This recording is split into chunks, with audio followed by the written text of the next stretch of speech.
चौथ की कहानी। एक साहूकार के एक बेटा बहू थे। बेटा व साहूकार दोनों ही कुछ भी नहीं कमाते थे। बड़े बूढ़ों का धन ही था, उससे काम चलाते थे। जब भी बहू बाहर कचरा डालने जाती तो पड़ोसन उससे पूछती, बहू आज क्या खाना खाकर आई है? तब वह कहती, वही ठंडी बासी रोटी खाकर आई हूँ। एक दिन यह बात साहूकार के बेटे ने सुन ली। उसने अपनी माँ को सारी बात बताई और पूछा कि माँ, तू तो बहू को रोज गरम गरम खाना परोसती है, तब भी ये पड़ोसन से कहती है कि वही ठंडी बासी रोटी खाकर आई हूँ। तब उसकी माता बोली, बेटे मैं तो चारों थालियां बराबर गरम गरम खाने की परोसती हूँ। यदि तुझे मुझ पर विश्वास नहीं हो तो अपनी आंखों से देख लेना। तब दूसरे दिन बेटे ने तबीयत खराब का बहाना बनाया और चादर ओढ़कर लेट गया। उसने देखा बहू ने गरम खीर खाने का भोजन किया। बहू नीचे उतरी तो बेटे ने उससे उसका पीछा किया। पड़ोसन के पूछने पर बहू ने पड़ोसन से वही बात दोहराई।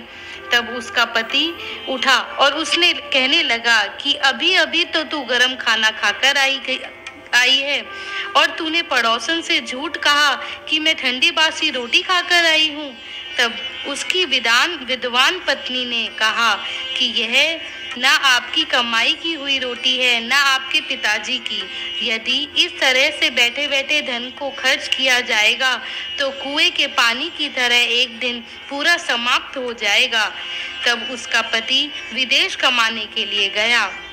पीछे से उसकी पत्नी 12 महीने का चौथ का व्रत करती थी। उसको परदेश में रहते हुए 12 वर्ष व्यतीत हो गए।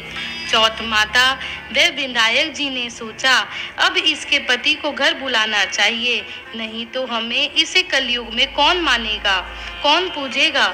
चौथ माता लड़के से अपने सपने में जाकर बोली कि तू घर चला जा, तेरी पत्नी तुझे बहुत याद करती है। तब वह बोला कि मैं कैसे चला जाऊं, मेरे यहाँ बहुत बड़ा कारोबार फैला हुआ है। तब चौथ माता बोली कि सुबह एक दीपक जलाकर चौथ माता का नाम लेकर बैठ जाना।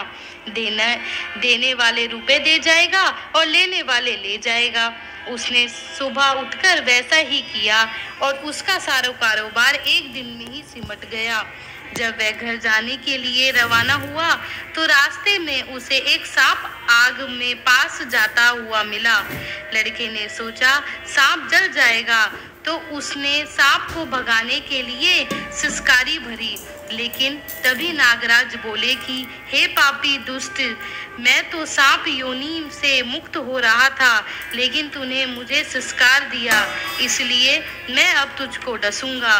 तब वह लड़का बोला, हे नागराज, तुम मुझे अवश्य खा लेना, मैं आपको वचन देता हूँ, मैं 12 वर्ष बाद अपने घर मिलने जा रहा हूँ, कल रात आप अवश्य आ जाना। जब पति घर आया तो वह बहुत उदास था। पत्नी के कारण पूछने पर उसने बताया, पत्नी चतुर थी। उसने एक सीढ़ी पर दूध का कटोरा रख दिया, दूसरी पर बालू मिट्टी बिछा दी, तीसरी पर फूल माला बिखेर दिए, चौथी पर इत्र छिड़क दिया, पांचवी पर मिठाई रख दी। इस तरह उसने 7 सीढ़ियों पर कुछ न कुछ रख दिया और दरवाजा खुला छोड़ दिया। पलंग पर अपनी पत्नी की चोटी लटकाकर सो गया। सांप आया, सबसे पहले उसने दूध पिया तो बोला, साहूकार के बेटे, तूने सुख तो बहुत दिए हैं, पर वचन का बंधा हूँ, इसलिए तुझे डसूंगा अवश्य। 7 सीढ़ियों पर उसने ऐसा ही कहा। जैसे ही वो उसे डसने लगा, चौथ माता और विनायक जी डाल व तलवार बन गए और उस सांप के 4 टुकड़े कर दिए। पूंछ का एक टुकड़ा लड़की की जूती में जाकर गिरा। सांप ने सोचा कि जब यह जूता पहनेगा तब मैं इसे डस लूंगा। तभी वहां बहुत सारी चींटियां आ गई।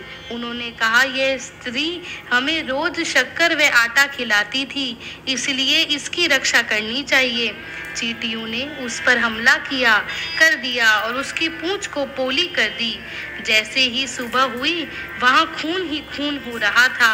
माँ ने सोचा मेरे बेटे बहू को किसी ने मार दिया है, इसलिए वह चिल्लाने लगी। तभी बेटा बोला कि माँ खुशियाँ मनाओ, आज हमारा बैरी दुश्मन मर गया। और पूछने लगा कि मेरे पीछे से मेरी दीर्घ आयु के लिए कोई उपाय किया था क्या? तब माँ बोली मैंने तो कुछ नहीं किया। पत्नी से पूछने पर बोली कि मैं 12 महीने की चौथ माता का व्रत करती हूँ, इसलिए चौथ माता व विनायक जी ने हमारी सहायता की है। तब सास बोली यह झूठ बोलती है, रोज मैं इसे 4 बार रोटी देती थी, तो फिर इसने चौथ का व्रत कैसे किया? तब बहू बोली एक बार गाय को खिलाती, एक मेहतारनी को देती, एक जमीन में गाड़ देती, शाम का खाना मैं चंद्रमा को अर्घ देकर खाती। यदि विश्वास नहीं है तो पूछ लो।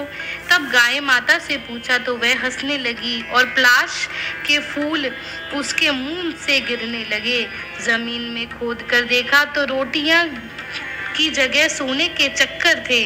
मेहतरानी से पूछा तो उसने भी हाँ भर दी। हे चौथ माता, उसके पति की रक्षा हुई, वैसी सब हम सबकी करना और हम सबकी पूर्ण आशाएं पूर्ण करना। इसके बाद विनायक जी की कहानी कहवे और चैनल को सब्सक्राइब करना बिल्कुल भी ना भूलें। जय माता जी की साथ।